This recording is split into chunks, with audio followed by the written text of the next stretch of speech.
दोस्तों, कौन है वो शख्स जिसने चंद्रशेखर आजाद के काफिले पर हमला करने की हिम्मत जुटाई? कौन है वो दंगाई जिसने चंद्रशेखर आजाद को आने के लिए हर संभव जो है रोकने के लिए हर तरीके से छल कपट और धन से कोशिश लगाया, लेकिन वो चंद्रशेखर आजाद को रोकने में नाकाम हो गया। और जब वो चंद्रशेखर आजाद को रोक नहीं सका तो फिर चंद्रशेखर आजाद के काफिले पर कायराना हमले करने का काम किया। आखिर कौन है वो शख्स? दोस्तों, अब इसका खुलासा हो चुका है। उस शख्स के दोस्तों बारे में बताऊंगा तो आप भी सुनकर दोस्तों आक्रोशित हो जाएंगे और आप भी इस बात को जरूर कहेंगे कि इस व्यक्ति को जो है इतनी खौफनाक सजा मिलनी चाहिए कि ऐसे घटना करने से पहले ये 1000 बार सोचे। फिलहाल आगे मैं कुछ कहूं उससे पहले नए दर्शकों को अपना परिचय देता हूं। नमस्कार, मैं नरेंद्र बसंत हूं और आप जनतंत्र खबर देख रहे हैं। देखिए, जनतंत्र खबर बहुजन चैनल है। आप इस चैनल को सपोर्ट करिए, ज्यादा से ज्यादा चैनल को आप लाइक करिए और अपनी प्रतिक्रिया कमेंट सेक्शन में देना ना भूलिए। देखिए, चंद्रशेखर आजाद पूरे देश के लोगों को पता है कि कल जो है मथुरा जिला के कर्नवाल में गए थे और वो कर्नवाल से जैसे ही निकल रहे थे तैसे ही चंद्रशेखर आजाद के काफिले पर हमला हो जाता है। हालांकि जो 2 हमलवार थे वो पकड़े जाते हैं और कई ऐसे हमलवार हैं जो पीछे में थे जो कि पकड़े नहीं गए। लेकिन कौन था इन हमलवारों के पीछे का मास्टरमाइंड? अब उस मास्टरमाइंड का खुलासा हो चुका है और ये खुलासा करने वाले दोस्तों तमाम भीम आर्मी के समर्थक और सैनिक है। आपको बताओ दोस्तों कि हमला करने वाले पीछे का जो मास्टरमाइंड है उसका नाम पंकज धारावैया है। आपको बता दूं कि ब्राह्मण समाज से आता है और ये खुद को राष्ट्रीय स्वर्ण परिषद का राष्ट्रीय अध्यक्ष कहता है। और ये व्यक्ति दोस्तों चंद्रशेखर आजाद के खिलाफ में क्या लिखा है जिससे अंदाजा लगाया जा रहा है कि चंद्रशेखर आजाद पर हमला जो है यही करवाया है। देखिए, ये चंद्रशेखर आजाद को लेकर लिखता है कि कुछ मूर्ख चंद्रशेखर रावण पर हमले का आरोप पंकज धवरैया पर लगा रहे हैं। बुलगढ़ी में तुम पीटे, सहारनपुर दिल्ली तुम पीटे, वहां भी पंकज धवरैया ने कराया। सत्य यह है कि तुम भीड़ ले जाकर ब्राह्मण ठाकुर यादवों को गाली देते हो। अब कोई हिंजड़ा तो नहीं है, ठाकुर यादव ब्राह्मण अब जागरूक हो गए हैं। तो देखिए, ये जो लहजा है पंकज ब्राह्मण का, आप देख सकते हैं कि किस तरीके से ये कह रहा है कि अगर ब्राह्मणों के राजपूतों के खिलाफ में जाओगे तो फिर जो है जो ये समाज है हिंजड़ा नहीं है उसका जवाब देगा। तो निश्चित तौर पर ये वो ट्वीट है जिससे सभी लोग ये दोस्तों अंदाजा लगा रहे हैं कि आदमी चंद्रशेखर आजाद पर यही हमला करवाया है और ये पहले भी चंद्रशेखर आजाद को धमकी दे चुका है। और आपको बता दूं कि जब चंद्रशेखर आजाद के ऊपर हमला हुआ ये शख्स उसी मथुरा में था। और एक और इसका ट्वीट है जिस पर देखिए लिखता है ये कि मथुरा सुरीर ब्राह्मण परिवार से मुलाकात की। भीम आर्मी एवं संवैधानिक दलों ने 28 की घोषणा की थी कि ब्राह्मण को गांव से दौड़ा दौड़ा कर भगाएंगे। एक बाप का कोई है तो भगा कर दिखा। आरएसपी राष्ट्रीय स्वर्ण परिषद पूर्ण रूप से स्वर्ण समाज के साथ है। अब अत्याचार बर्दाश्त नहीं होगा, शुभ सूचना।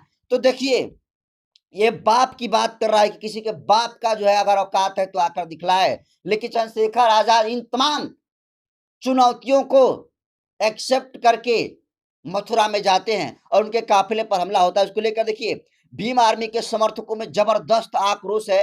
देखिए, ये है AK स्टालिन और लिखते हैं कि इस गुंडे की गिरफ्तारी होनी चाहिए। लिखते हैं कि मथुरा में भीम आर्मी चीफ चंद्रशेखर आजाद के काफिले पर हुए हमले में इस पंकज धवरैया का हाथ है।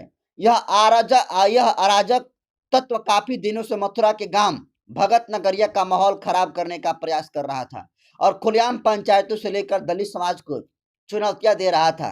Mathura police, UP police, DGP Uttar Pradesh जल्द से जल्द इसे गिरफ्तार करे।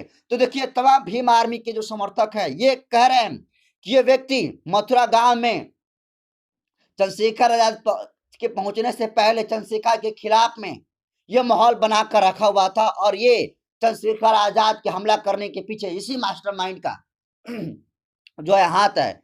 और इसको लेकर देखिए पूरे देश भर के जो बहुजन समाज के लोग हैं, चंद्रशेखर आजाद के ऊपर जो कायराना हमला स्वर्ण समाज के लोगों के द्वारा किया गया उसको लेकर पूरे देश भर के जो बहुजन समाज के लोग हैं, जो अम्बेडकरवादी हैं, वो आक्रोशित हैं। और देखिए, ये एक भीम आर्मी के समर्थक हैं सुरेश ये मेहार है और लिखते हैं कि ये पंकज धौरैया है। हाथरस का ये आज मथुरा में ही था जो भीम आर्मी पर पथराव हुआ है, उसमें इसका पूरा हाथ है। ये पहले भीम आर्मी चीफ को कई बार धमकी दे चुका है, पर उत्तर प्रदेश पुलिस ने इसको संरक्षण दे रखा है। तभी तो ये हर रोज भीम आर्मी चीफ व दलितों को मारने की बात करता है। अब इसका अकाउंट देख सकते हैं, यह स्वर्ण समाज को भड़काता है। मथुरा पुलिस इसे गिरफ्तार करके कार्रवाई कीजिए ना। तो देखिए, जो राष्ट्रीय स्वर्ण परिषद का राष्ट्रीय अध्यक्ष पंकज धौरैया जो कि ब्राह्मण समाज से आता है, अब जब इसको कोई इसका समाज का नहीं पूछ रहा है तो ये सोच रहा है कि किसी भी तरीके से चंद्रशेखर आजाद के खिलाफ में बोलकर, किसी भी तरीके से चंद्रशेखर आजाद पर कायराना हमला करके लाइमलाइट बटोर ले और हम भी चंद्रशेखर आजाद की तरह इस देश में फेमस हो जाएं। लेकिन देखिए, चंद्रशेखर आजाद के खिलाफ में जो ये साजिश रचने का काम किया, इसकी साजिश नाकाम हो गई। सोचिए, इसकी पूरी की पूरी जो प्लानिंग थी वो चंद्रशेखर आजाद के ऊपर हमले की थी, लेकिन चंद्रशेखर आजाद के साथ जो कारवा था वो जो है सुरक्षा के लेयर जिस तरीके से बनाई गई थी उसको ये भेद नहीं सका। और जब ये चंद्रशेखर आजाद के ऊपर डायरेक्ट हमला नहीं करवा सका, तब ये चंद्रशेखर आजाद के काफिले में जो पीछे गाड़ियां चल रही थी उन गाड़ियों पर हमला करता है। और हमला करके दोस्तों कई ऐसी गाड़ियां जिसका शीशा जो है चकनाचूर हो गया। और इसको लेकर चंद्रशेखर आजाद ने विथ एविडेंस अभी कुछ मिनट पहले ही सोशल मीडिया के ट्विटर हैंडल एक्स पर भी इस बात की जानकारी दिया है। और उसमें एक गाड़ी की उन्होंने टूटी हुई शीशा की वीडियो भी लगाई है, जिसमें कितने भयानक तरीके से एक गाड़ी पर हमला हुआ है कि शीशा जो है एकदम जो है चकनाचूर हो गया है। और उसको लेकर देखिए, चंद्रशेखर आजाद भी बिल्कुल फायर दिखे। और देखिए, चंद्रशेखर आजाद ने जिस तरीके से ट्वीट किया उसमें उन्होंने स्पष्ट जो है जवाब घनघोर जातिवादियों को, मनुवादी और सामंती सोच के लोगों को देने का काम किया है। चंद्रशेखर आजाद ने कहा है कि इस उत्तर प्रदेश में महाजंगल राज चल रहा है, गुंडा का राज चल रहा है।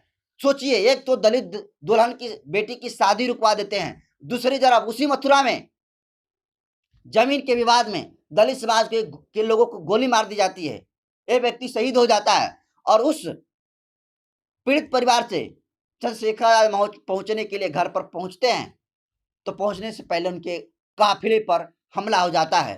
तो जरा सोचिए कि चंद्रशेखर आजाद के ऊपर हमला इस बात का संकेत है कि चंद्रशेखर आजाद का जो कद है वो कद चाहे सोशल कद हो या फिर पॉलिटिकल कद हो, उस कद को, बढ़ते हुए कद को देखते हुए तमाम मनुवादी, सामंती और जो घनघोर जातिवादी लोग हैं ये बर्दाश्त नहीं कर पा रहे हैं। और जब चंद्रशेखर आजाद की बराबरी नहीं कर रहे हैं तो ये चंद्रशेखर आजाद के ऊपर पथराव कर रहे हैं, उनके खिलाफ में अनाप शनाप बोलने का काम कर रहे हैं। और अब जिस तरीके से पंकज ब्राह्मण का जो धमकी भरा ट्वीट आया है, ये धमकी भरे स्वर में जो चंद्रशेखर आजाद को चेतावनी देने का काम किया है, इससे एकदम स्पष्ट हो गया है कि चंद्रशेखर आजाद के ऊपर हमला करवाने वाला यही शख्स था। क्योंकि इसका ट्वीट, इसके लहजा, इसका भाषा ये बतला रहा है कि ये चंद्रशेखर आजाद के ऊपर हमला करने का पूरी तरीके से जो है प्लानिंग कर लिया था। और जब ये